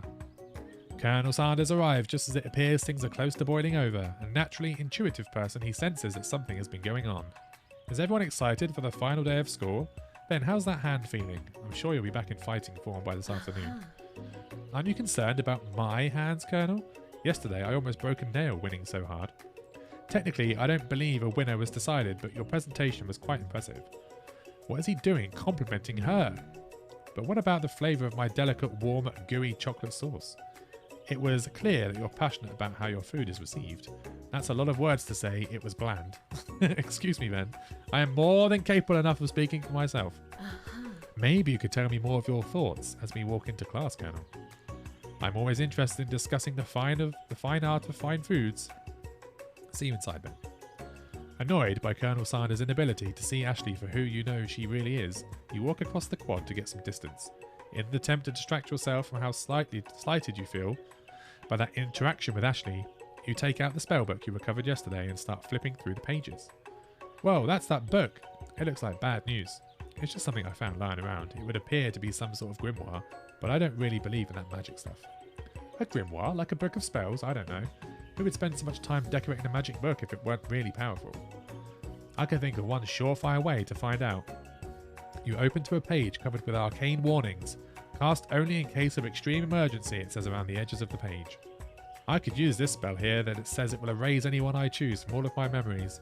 If I scrub out Colonel Sanders, it'd probably help me focus better on the upcoming final exam. That is way drastic. Couldn't you do something else, like anything else? Not rooted in dark magic? Maybe tie a string around your finger? Okay, fine, it is drastic, but desperate times that call for desperate measures. You've got a memory erasing spell sitting right in front of you, and a pretty good excuse to try it out. Do we cast it, or do we not? What do you think? Now that I know you can, like, start again.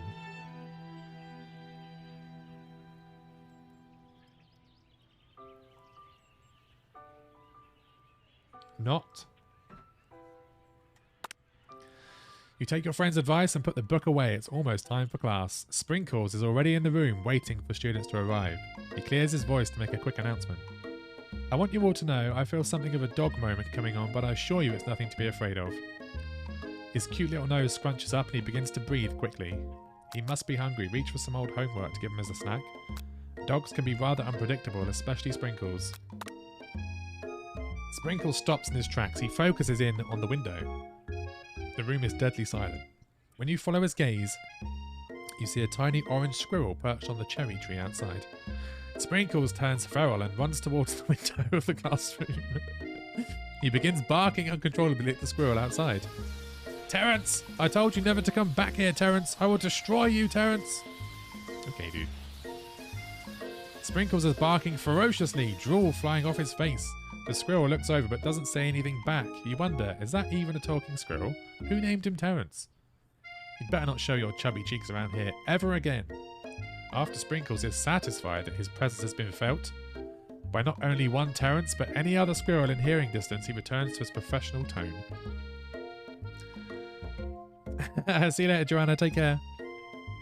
I apologise for the outburst. This actually brings up an important point. Thank you, Ben, for reminding me to dole out this indispensable bit of wisdom. You see, but before he can go any further, Miriam's love drama spills over into the class. Sprinkles is interrupted by sad whimpering coming from the back of the room. I told you to save it for after class. But I miss you. We went on one date, Pop, and how can you miss me when I'm right here? Pop's voice quivers as he pleads his case to Miriam. Every time I blink, you go away again. That's a really cute thing to say, Miriam. What happened between you and Pop? I got her in trouble and now she's mad at me. I didn't just get in trouble, I got yelled at by Pop's mother, who blames me for getting him banned from every museum we set foot in. Oh, so that's what you meant by shush house.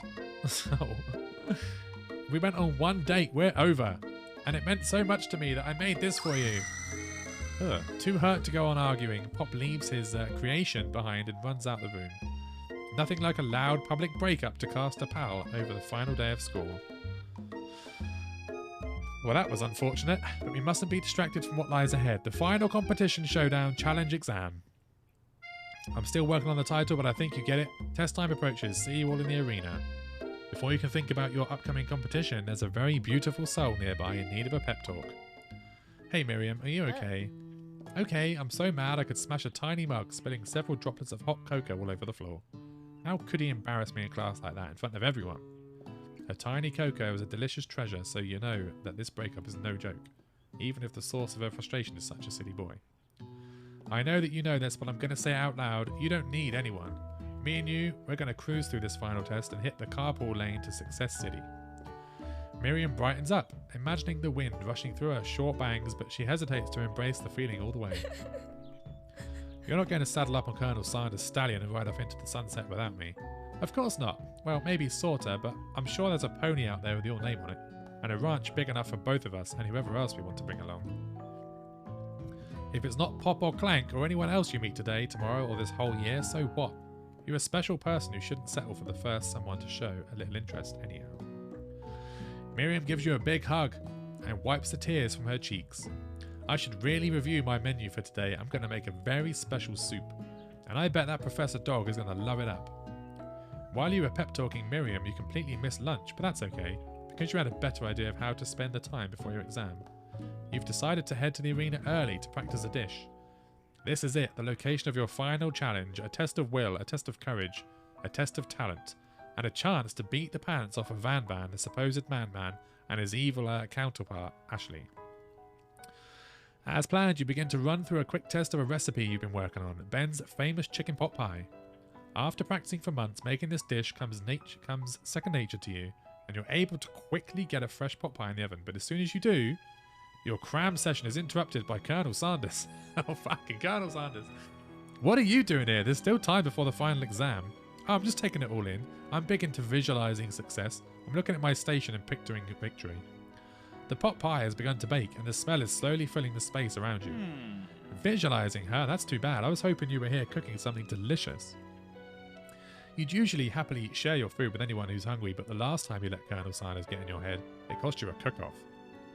You decide it's time to put your cooking above your romantic desires, but that decision gets hard to stick to. When the oven timer goes off behind you. Okay, fess up about your practice dish. Yeah, we're going to do that. I'm doing a little bit more than visualizing. I know, my nose can smell a pot pie from 400 yards. That's an oddly specific a distance, but you'd expect nothing less from such an oddly specific man. You knew it was a pot pie just from the smell. Not just a pot pie, but a chicken pot pie, with an all-butter crust, and my nose is telling me something else. Oh no, is it burning? No, I can smell that it was made with a heaping helping of TLC. But it'll probably start burning any second if you don't pull it out. The moment of truth. It's the best pot pie I've ever tasted. I've always loved country cooking, and I could eat this all day. There's no time left. The final showdown is about to begin. Sprinkles lays down the ground rules. There are no rules, that is, except to cook with everything you've got. You step up for the cook-off of a lifetime. You decide that mac and cheese plus the pot pie you've been practicing are just the dishes that will push you over the edge to victory. Meanwhile, both Van Van and Ashley are prepping wildly elaborate dishes per their usual over-the-top selves. Miriam has her giant magnifying glass and several sets of tweezers. She's definitely prepared to go big, going small. Colonel Sanders seems to be harnessing his 11 herbs and spices, but he's trying to find a way to improve on something perfect. His original recipe, registered, fried chicken. The intensity in the room starts at full 10 out of 10 with a frenzy of action. Everyone is calling out really cool special cooking moves as they prepare their food. This is getting serious. Colonel Sanders batters his chicken as it levitates through the air. Egg wash! Okay, Miriam furiously injects ingredients into an itty-bitty pot of broth. Best friend Basta Blaster. Van Van flexes his pectorals as he chops open a sea urchin. Rock'n'Roid. Ashley scoops her pastries off the tray with lightning speed. Okay. Even Clank... Okay, yeah, good. When did Clank learn to speak English? It's a singularity, as was foretold. We mustn't let it happen, or the appliance uprising will take us all.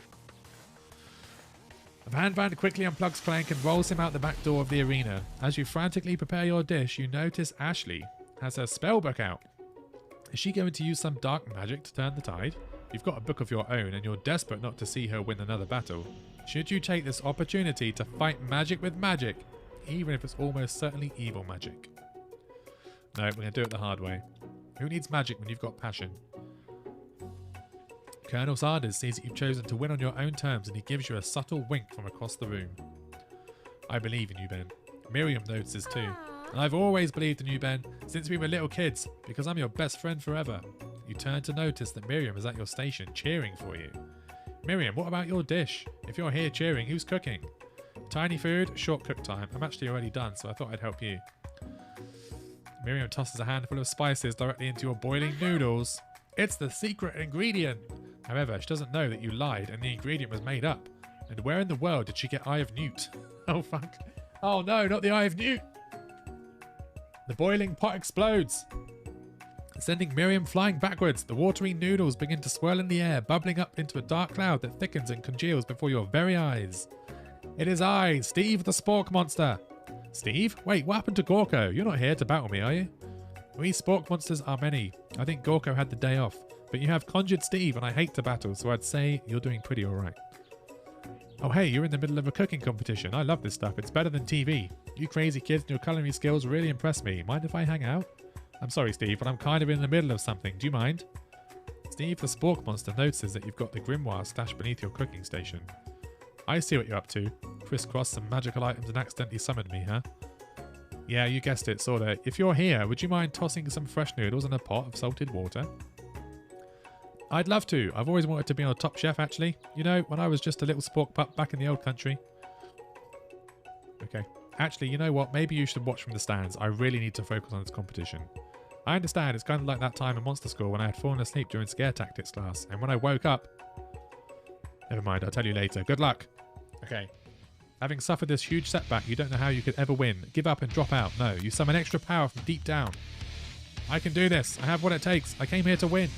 Your hair turns mac and cheese orange as colour meat energy flows through your body. My heart is pure. My hands are steady. My taste buds have been preparing their entire lives. Okay. The power you'd been summoning immediately fades back out. You interrupted my inspiring monologue. Sorry. My heart is pure. My hands are steady. My taste buds have been preparing their entire lives for this moment. I will show the world my cookery. You begin to levitate off of the ground. Energy courses through your body.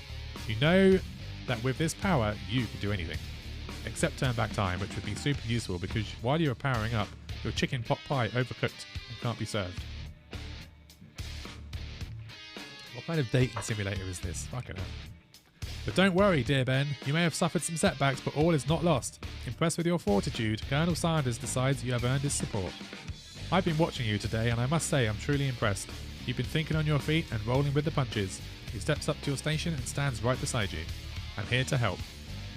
All you've managed to make is mac and cheese, and time is almost up, so you're going to need it. But Colonel Sanders, what about the test? What will happen to you? What about the rules? Following the rules has never really been my thing. I follow my heart. What a guy. Okay. Colonel Sanders unfolds a delicate white towel to reveal the most delicious fried chicken tenders you've ever laid your eyes on. And besides, sometimes unexpected combinations can have surprising effects that surpass their individual efforts. Are you suggesting if we combine forces, we can form the perfect food union? Time's up, students. With time expired, it's the moment everyone's been waiting for. You must now prepare to present your dishes. A handful of students stand tall, but the class seems incomplete. It seems we're missing some students. Pop, clank. From off screen, you hear a pure and innocent giggle that can only come from one student. Pop, I'm flying. It sounds like it's coming from that broom closet over there. Miriam, would you mind? Inside of the closet, you see Pop hanging on a broom hook by the elastic of his underpants. Pop, get down from there right now. Let me guess, did Van have something to do with this? When someone asks for a wedgie, who am I to refuse? I thought a wedgie was a salad. It looks like Pop is eliminated from the challenge, seeing how he didn't cook anything. I can't feel my legs. May I be excused? Sure. You kids and your pranks. I must say it's not the worst prank in UCS AL history, but it's not exactly yearbook material. Wait a second. Pranks, clank. Where did that pressure cooker roll off to? You wait to hear a signature word beep or other onomat... Oh my god, whatever word that is, but there's none. Somehow he must have gotten unplugged, I guess. We'll have to figure that out later. That leaves only 4 remaining students. Please collect your final projects. It has been a long semester, true. Wow, 3 days long. But after days of hard work, the time has come for me to eat. Miriam, please step forward. Now, describe your dish. I've made tender udon noodles in savoury soup. My word, it's so delicate. Is that a teeny tiny narutomaki I spy afloat in this itsy bitsy bowl? Yes, chef. Please call me Sprinkles. Chef is my father's name. Yes, Sprinkles, and some green tea made from baby tea leaves that I picked myself. Sprinkles carefully sniffs around the dish before opening his mouth and letting just the tip of his pink dog tongue dip into the bowl. Sublime. Anyone else like to taste? Oh, come on, I'm not one of those dogs who doesn't floss. I even have a really cute electric toothbrush for dogs. Okay. And in a flash, the entire meal's been devoured. Not that it took much, it was less than a thimble's worth of soup. A+. Rarely do I taste a dish with as much love poured into it as yours. Miriam's overjoyed. She gives you a huge hug. Thank you, Ben, for helping me to believe in myself. Van, you're up. Now describe your dish. I made uni over smooth egg custard in an axe-hewn urchin shell topped with caviar. Jesus. Did you skewer one type of urchin with spines from a second, different coloured type of urchin? Yes, Sprinkles. A bit much, don't you think? That's exactly why I did it. A bit much is kind of my brand. Doesn't it look cool? Sprinkles leans in to sniff the uni, but he can't get his nose close on account of all the spikes He begins to pour at it erratically, causing the custard to slosh around. Please be gentle with my cuisine. Finally, Sprinkles goes all in, tongue first, but he can't get past all the needles. He reels back as his tongue is poked and prodded. The professor appears to be having an allergic reaction to the sting. I can't eat this. It keeps poking my tongue. Horrified. A stunning turn of events. Who would have thought that serving food in a bowl made of needles could make it difficult to eat? Dejected, Van does not go gentle into the night. Disqualified for glamour? Don't discount simplicity. This isn't the last you've heard of me. Before forcing us to endure his swollen tongue for another moment, Sprinkles graciously laps up a bowl of milk. I know, yeah, I'm a dog and I drink milk. Get over it. Sometimes it helps calm my agitated tongue. Next is Ashley. I made orange blossom, Turkish delight in a light rosewater syrup topped with French meringue and connected by sugar glass. Dude, okay. That actually doesn't sound too bad. Indeed, it's quite delightful. However, I'd ask that you please refrain from eating it or attempting to taste it in any way. It's very fragile and meant to be a display piece. Don't eat the food at a cooking school. Got toast in your ears or something, Ben? I told you it's a display piece. Ashley, I must say, it is beautiful. However, it's a cooking competition at a cooking school. Yeah, which is why I cooked it and did an extremely good job cooking it too. I didn't realise that we were having an eating exam. If I wanted to be judged on eating, I'd go to the College of Eating School for the Hungry. Okay. If the food cannot be eaten, it cannot be judged. You are disqualified. Rage overtakes Ashley and she finally cannot keep her two-faced routine up. You wouldn't know high-end cuisine if it cooked you. And with that, Ashley storms off to rededicate herself to being the best, but this time without being shackled by trying to be fake nice and liked by everyone. This isn't the last time you've heard of me either. If this class gets much smaller, I'll be teaching myself. You and Colonel Sanders, the final cooks, step up together. Two chefs? What began as a bowl of delicious mac and cheese has become something else. He examines it closely, sniffing and eyeing the bowl. Uh-oh, I don't have a good feeling about this. From somewhere in the room, a literal drum roll plays. Just when I thought I've seen everything in this kitchen, you give me this thing, and completely blow me away. In my 49 dog years of life, I have never tasted anything so delicious and perfectly balanced. It's so delicious, in fact, that everyone passes the class. You pass, and you pass, and you get a pass. And everyone gathers around and partakes of the mac and cheese bowl. They all seem to transcend this reality into another dimension. You win. Together you and Colonel Sanders have made a new menu item. The new item is so impressive even the Van and Ashley are drawn back by its magnetic fragrance. When they gaze upon your mac and cheese bowl, they admit that you are indeed an excellent chef. Is this like actually on a KFC menu any chance? The mac and cheese bowl? I've never seen it, but it may be like a US thing. Sprinkles declares that you have passed. Everyone's passed. There were supposed to be more battles, but come on, how could they be better than this one? Now that the school year is complete and everyone's graduated, the students return for one last assignment to get their groove on. The cafeteria has been completely redecorated in order to serve as the site of a school's graduation dance. Compared to the massive high-tech cooking arena, the humble decor seems downright cute and cozy. DJ Dog is in the house. Oh god, you know that Sprinkles was a master chef but also world-renowned turntablist? Who says you can't teach an old dog new tricks? Van and Ashley tell everyone they've committed themselves to righting the wrongs they did while they were the villains. For a moment you actually believe them. Not another haunting. No ghost allowed at graduation. It's clearly written in the school's bylaws. I was never actually a ghost. It was all a trick to get you to finally notice me. Oh, amusing. And now that everyone's together, it's the Spork Monster. He's totally mellowed out. Everyone, the Spork Monster is no more. From here out, I prefer that everyone refer to me by my new name, Party Monster. Student tries to finish what he had to say, but everyone's too wrapped up talking to Spork. Sorry, Party Monster. Dejected, student walks off. Maybe things didn't work out for Miriam romantically, but she found the love in her cooking, and you know she's going to do great. A red carpet rolls out across the floor of the ballroom. It's like a Hollywood movie premiere. Who could command such an entrance? It's Pop! He's arrived late to the dance, but apparently for good reason. Walking the carpet, you see perched atop his dirty chef's hat, a crown? Welcome back, Pop. I know you weren't able to complete the final exam and accept your diploma, so we had it mailed directly to your father. We figured it was the least we could do for the school's dean. Oh, now I get it. And we get a new wing on the school, not to mention the honour of educating the son of the Chancellor of such and such. Miriam, will you be my Lady King? What an incredible turn of events, an offer to join the royal family. It's like a dream come true. You'll get to be a princess, or maybe a queen. I'm not sure if he even knows, but either way, crown and gowns, baby. I'm sorry, Pop, I'm not interested. Not now, at least. I've got so much to do with my life. A twist on a twist. So many more 3-day universities to attend. So many more tiny foos to meticulously sculpt and then watch get accidentally blown away by a single sneeze. Okie doke. The music at the dance is interrupted by the sound of sparking and electrical hissing. It's Clank, who has arrived late to the dance. Now that I've graduated, I can reveal my truth. I am Clank, and I am not of this earth. I'm actually from a faraway planet in another dimension. What? What? I actually feel like I knew it this whole time. Now that I have learned the ways of your kind, I must return. A portal opens up and Clank disappears. Finally, Colonel Sanders arrived. Here's the cherry blossom. Howdy, classmates. Just like the first day you met him, he has come prepared to feed the entire class. However, it's not enough to just give them a bucket of chicken. This time it's a full meal. Oh, damn. All the stuff we've made. I didn't get to be the most famous chicken man in the history of chicken and man by not reminding people to go out and buy my chicken. Fucking hell. The end?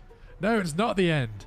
As everyone feasts on their delicious chicken dinner, Colonel Sanders finds you sitting at the edge of the dance floor. Ben, what are you doing sitting all alone?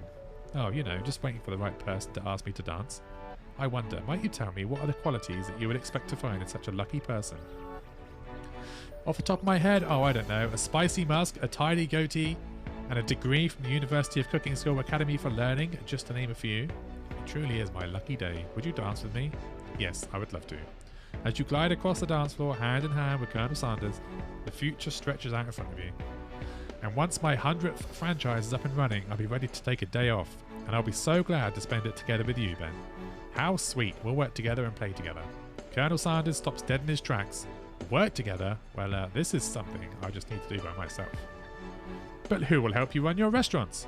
I don't believe I need help. Besides, based on your time at school here, do you really think that running restaurants is the best path forward? Could it be you found a love connection but failed to earn Colonel Sanders' respect as a chef?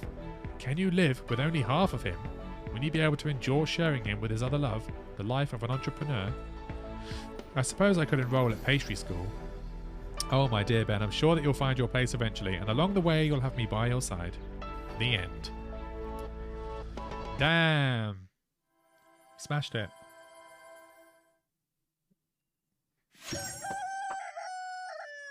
Man, I've never spoke for so long in my life. That was like 2 hours of talking. What the fuck?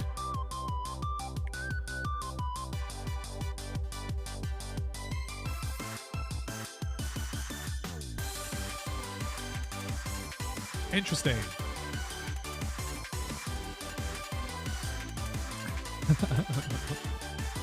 Mappa G, was it worth the years of waiting you've done of ribbing me to play this game? I finally caved. Dating simulator, not sure about that.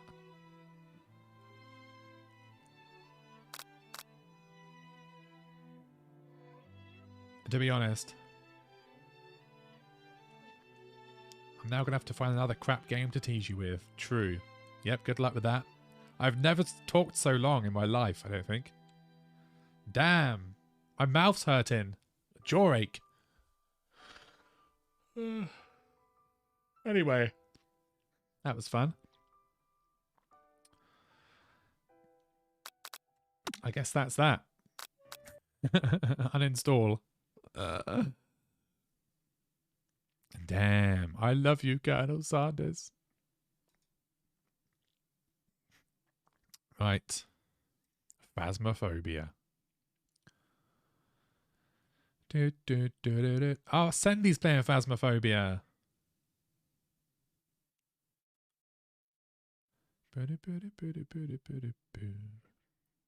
Right then. I guess that's the end of today. There's nothing else I want to do.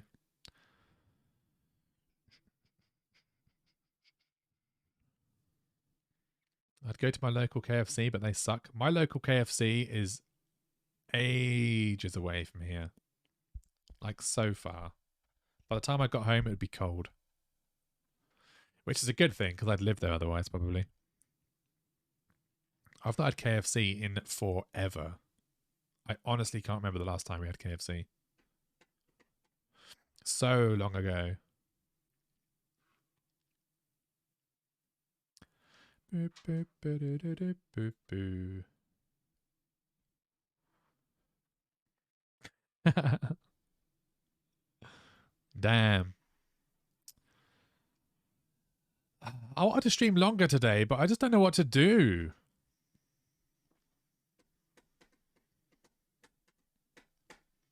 Still. There's nothing I want to play at the moment. It sucks.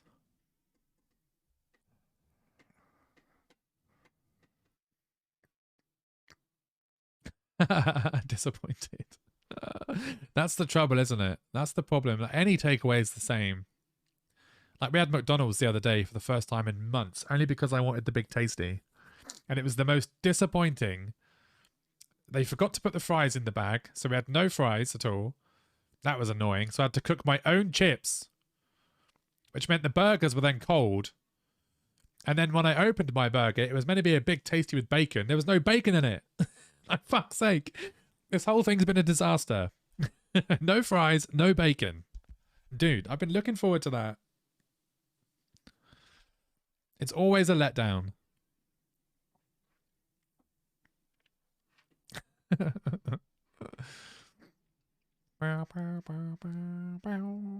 Right, I guess I don't know what else to do. It's so dead. There's just nothing to play at the minute. What's everyone else playing? Like, I don't get it. Other than bloody Disney Dreamlight Valley. I cannot play that.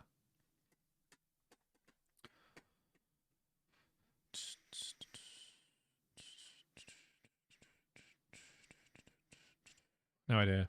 Right, I'm going to get out of here. Thank you for hanging out, Papa G. Appreciate it, dude. It's been dead in here today, isn't it?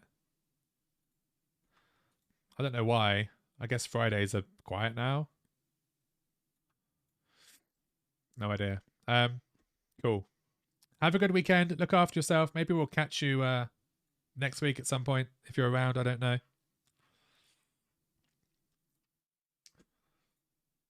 I don't know what your work is looking like. You wish this town had a good fish and chip shop. Yep. Fish and chips. Winner. We don't even have one of those in our town either, so don't worry about it. Although it's not that far. Like, the nearest fish and chip shop for us is like 15 minutes. It's not bad. But there's nothing like local. Glad you were off. It's good to see you, dude. I was thinking about you this morning, actually, because I hadn't seen you for a while. I was hoping you were okay. Seems like you are now. All fixed up. Just look after yourself.